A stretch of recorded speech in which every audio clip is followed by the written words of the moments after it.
150 layoffs and 150 demotions? I won't know the exact numbers till Monday, so I'll have to wait to verify that. But I'm thinking that we're somewheres around, I won't know the exact number of people that actually lost their jobs. It could be higher, it could be a lot higher, it could be in the 200s. I don't believe it will be, because they're counting, of course, as they should, a bump down is a layoff. And I'm told that the entire package was about 330. So we have 330 people that were affected altogether, and that's a real shame. What a devastation to their families. You said in the past that your members have done, between the payroll lags and the furloughs, that you guys have done your lion's share of the work. I think we have done the lion's share. The lowest paid workers in this county have been the ones at the table the most. We protect our members, their careers, their jobs, their rights, their contract. We have given this county over $50 million since the day we signed the contract in 2008. December 11, 2008, we signed the contract. Not more than 3 months after that, we were reopening it. And we began the lag payroll, then the wage deferrals, and the zero we took in 2008. It's been a constant give back. And that was in order to avoid what happened today. And it happened anyway. Because remember what I said, this is about politics. This is not about good government. This is about bad politics. They have people believing that they saved hundreds of dollars a year in tax increases, which is a misleading statement. I told you, fellas, I told you today, 25 cents per household per week would have saved these jobs and these services. Our residents don't know that. I guarantee you, if you put a poll out there and said, would you pay a quarter a week to retain these services and not ruin 330 lives? I guarantee you 95% of the county residents would vote yes. They don't understand that. They think they're talking about hundreds of dollars a year, which they really can't afford. But yet, when the school taxes go up again this year, and they will, as they do every year, and they'll keep voting it in until they finally get it right, no one's going to complain. It gets done, people mumble, they walk away, okay. When it comes to the county workers, though, and the county services, and Nassau County, we can't seem to get $1 a year increase. This is government. Government is based on taxes. You cannot run a government without revenue generating ideas. And we are trying to create more revenue from within our workforce. But the government officials, the Peter Schmidts, the legislators of this county need to get off that platform and start running this government the way it's supposed to be run. And stop playing politics with people's lives, because that's what the hell they're doing. And the result is what you see today. Yes, ma'am. What's the average salary of the person that was laid off? Because you're saying 150 were demoted, right? And 150 people just got... I don't know that for sure. Okay. I'm just giving you, it could be a lot higher. Okay. I won't know until Monday. Do you know what the average salary is for the person that got... Well, the average salary in CSCA is about $58,000 a year. From what I'm told, these are the lower earners. For the most part, they're probably... It sounds like they're calling the county a bully. It sounds like they're, going after the little guy. They are going after the little guy, and a lot of them. And that's why there's so many of them. Because the layoffs are done by seniority. They are generally the lower paid workers that get laid off. That's why the incentive made so much sense. Because with the incentive, you lose, people go out that are basically the higher earners. Because they've been here 25, 30 years. And the poor people that just got laid off are going to have to collect unemployment for 99 weeks.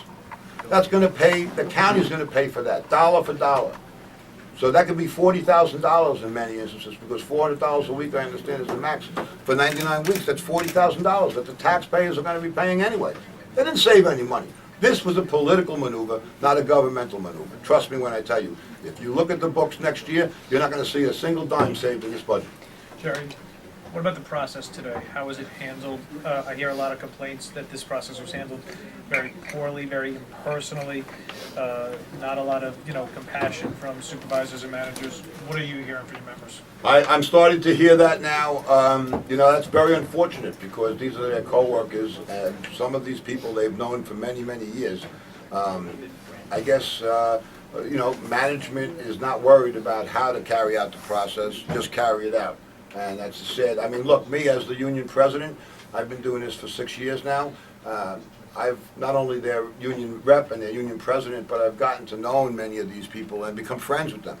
And it's a personal thing for me. It's a personal thing for my staff here. This is not just peoples and numbers.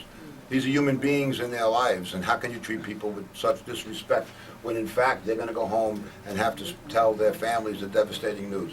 So I think compassion should be brought into the equation.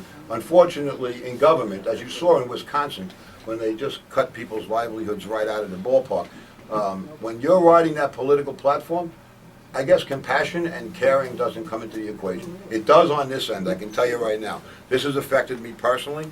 It will affect me personally for a long time. I'm going to do everything I can to try to get these folks back to work. I just spoke to a woman. Who got laid off, devastated, and she said she was actually angry with the unions because she feels like she would contribute to healthcare. She would do more givebacks.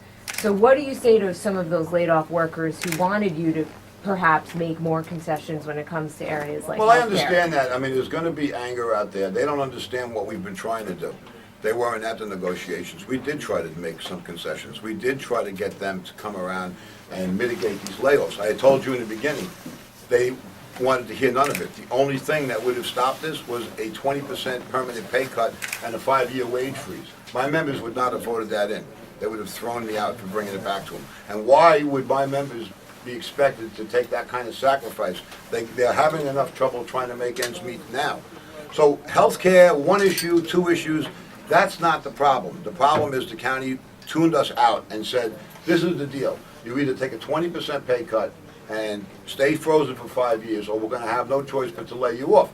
That's because they will not raise revenue. And that's it. So that member has a right to be angry. I think it's misdirected, and I think that if she knew or he knew the real truth and the facts of what we did try to give back, we certainly have to come back to the membership for ratification anyway. But I do understand the anger, and I'd be angry too.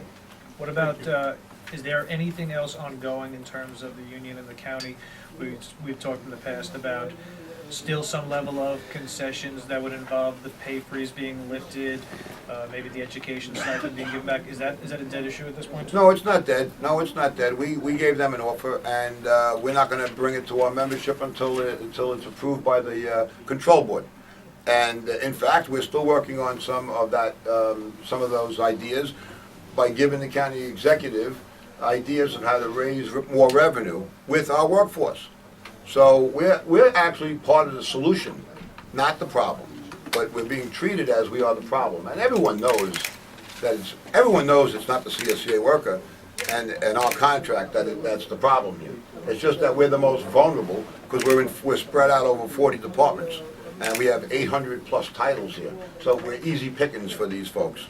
So it's unfortunate that they didn't have the courage in this government. They didn't have the courage to govern properly. And instead they think they got away with it easy. We'll see what happens in 2013 if they got away with it easy. What about the other law enforcement unions? They've been spared.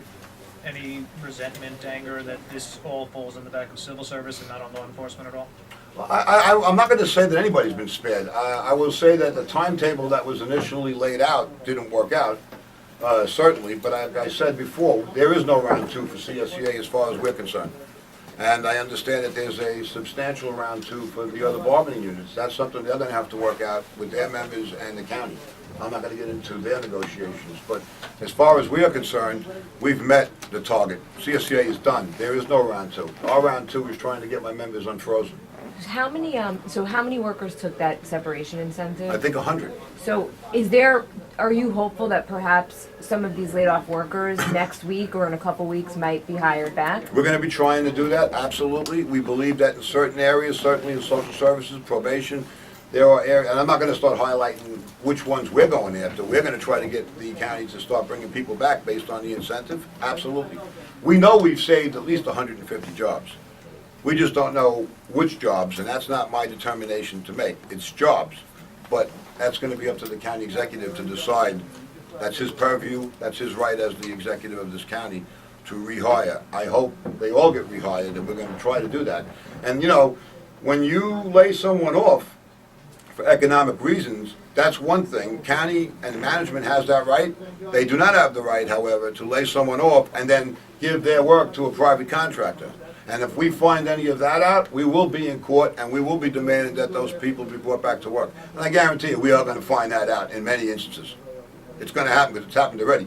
We already have people that were laid off in June that we know that some of that work has been subbed out and we're gonna get them people back to work. So that's gonna be a court battle for a while. Thanks, Jerry. Thank you. All right, thank you.